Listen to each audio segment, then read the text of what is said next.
Today, we're doing the dream math. Can I live near the sun in Southern Europe on $2,000 a month and not feel like I'm doing survival mode? Short answer, yes. Long answer, yes, but only if you stop trying to live on the front page of Instagram. Because the real secret isn't the country, it's the combo. Small coastal city, long-term rent, and a lifestyle that's more morning coffee with sea air and less champagne sunsets every night. Also, for reference, $2,000 is roughly around 1,700 euros depending on the rate. So, mentally think, I have 1,700 euros to build a calm life. Let's break down 5, actually 6, places that can work for a solo person. Each one has a vibe, a budget reality, and a few hidden traps that can quietly eat your money if you're not paying attention. And yes, we're talking sun, sea, and internet that actually lets you send files without praying. First up, Spain, Costa Blanca. Think Torrevieja, or nearby towns that are less famous but still sunny and functional. Spain is one of the best balanced choices because it's real-life Europe, not fantasy Europe. You get infrastructure, healthcare, services, decent supermarkets, and you can still find rent that doesn't punch you in the face if you avoid the hottest tourist microzones. The budget logic here is pretty straightforward. Rent for a one-bedroom, long-term, can land around the mid-hundreds to maybe 900 if you get picky, or insist on 5 minutes to the beach and also silence, and also new furniture, and also a perfect landlord. Utilities and internet usually stay reasonable. Food can be very manageable if you're not treating every meal like a vacation event. The big win in Spain is comfort without drama. You can live calmly, walk a lot, eat well, and still have money left to actually enjoy life. The main risk is seasonality. Summer can turn quiet coastal towns into a loud festival of flip-flops and rental scooters. Another sneaky issue is transport. Some places really want you to have a car. Public transport can be, it exists, not it's convenient. So if you pick a spread-out coastal town, you might end up paying for taxis or renting cars more than you planned. Spain is the I want sun, but I also want life to work option. Second, Portugal, Algarve.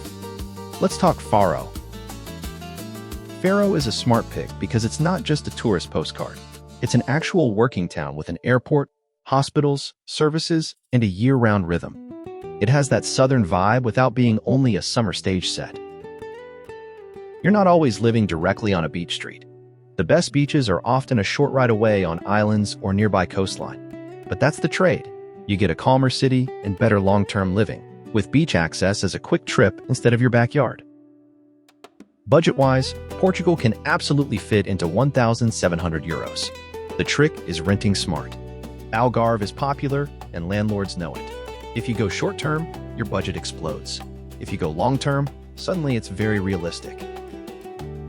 Portugal's strengths are safety, overall lifestyle, and that slow, pleasant daily rhythm. It's the kind of place where you learn to appreciate things like walking without stress and not having to plan your entire day around traffic. The downsides? In summer, the whole region can get crowded, and in winter, some areas get quieter than expected. Also, housing quality varies.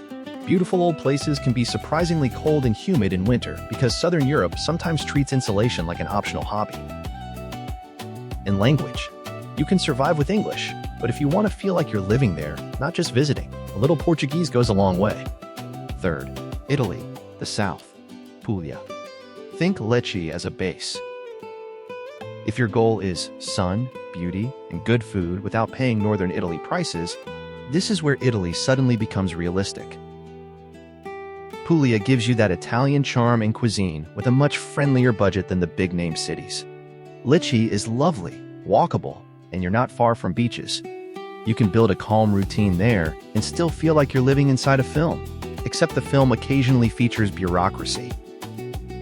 Budget math in Puglia can actually be generous. Rent can be noticeably lower than Spain and Portugal, and food is a strong point. Fresh ingredients, markets, and the kind of simple meals that feel luxurious without being expensive. Italy's biggest advantage is quality of life through culture, food, rhythm, human energy, beauty everywhere, even in normal streets. But let's be honest about the downsides. Paperwork can be slow. Systems can feel like they were designed in a time when people wrote letters on parchment. English is less universal than in tourist hubs, depending on where you are, and housing stock can be older, which means you must check heating, humidity, windows, and noise. Italy is perfect if you want to slow down and enjoy life deeply, and you have enough patience to not fight the country every time you need a stamp. Fourth, Greece. Crete. Chania. Chania is one of those places that can feel like a cheat code. Sea, history, mountains nearby, and a lifestyle that's naturally calmer. Crete is big enough to feel like a real world, not just an island bubble. You have infrastructure, you have options, you have variety. Budget-wise, Greece can work well on 1,700 euros if you rent long-term and don't chase the peak season housing market. Food is affordable if you lean into local products and cooking at home. Eating out can be surprisingly reasonable if you avoid tourist traps and learn where locals actually go. The biggest advantage in Crete is the combination of calm and beauty. You can have a quiet morning, go for a walk, work, and end the day near the sea without needing a grand plan. The downside? Seasonality is real. Summer can be crowded. Some places get quiet in winter, and Greek language is a separate universe. You can function in English, especially in tourist zones, but it's not the same as feeling at home.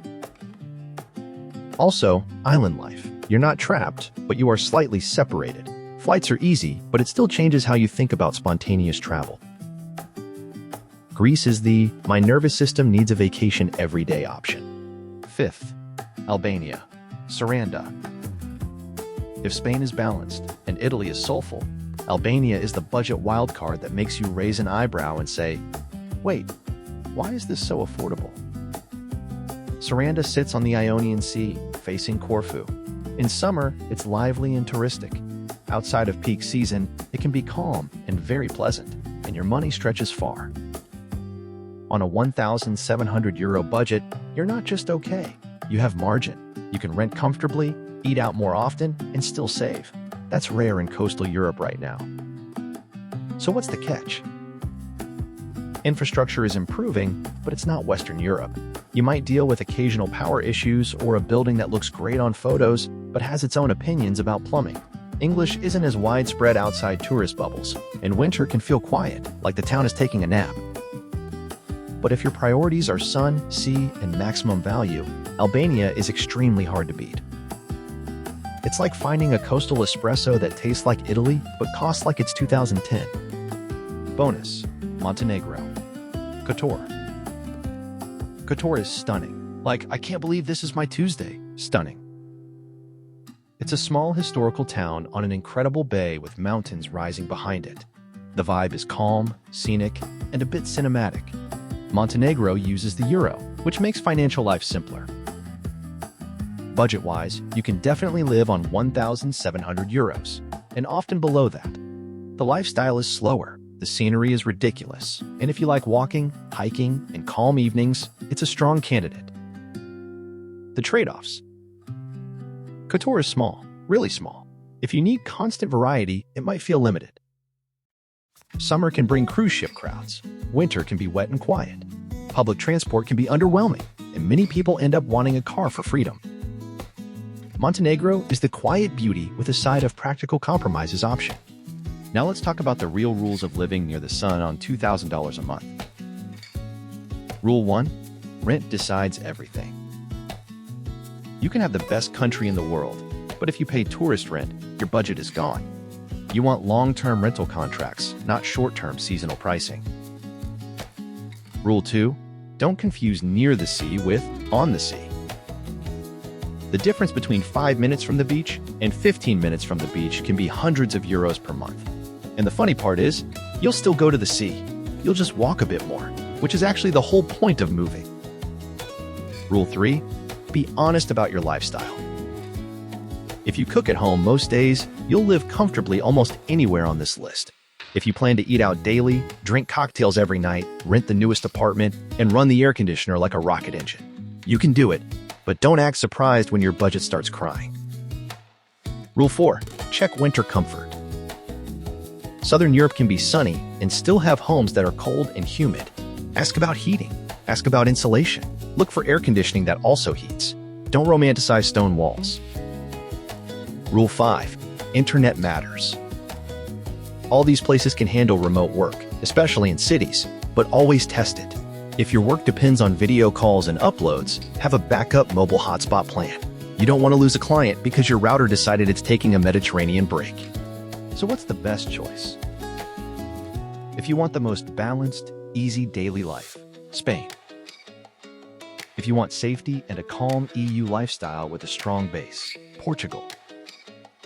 If you want culture, food, and that Italian soul on a realistic budget, southern Italy. If you want a relaxed sea and mountains life with island charm, Greece, Crete. If you want the biggest value and the most budget freedom, Albania. And if you want dramatic beauty and quiet vibes, Montenegro. The real win is this. None of these require being rich. They require being strategic. And honestly, that's the best part. You're not buying luxury, you're buying life. If you're thinking about doing the same, changing your scenery, upgrading your mornings, and discovering what it feels like to breathe in a different country, subscribe to the channel. We'll keep turning big dreams into practical plans, one sunny coastline at a time. Until next time, arrivederci, amici.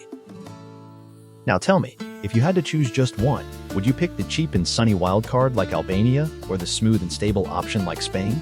And what would be your deal breaker? Bad internet, winter humidity, or tourist crowds?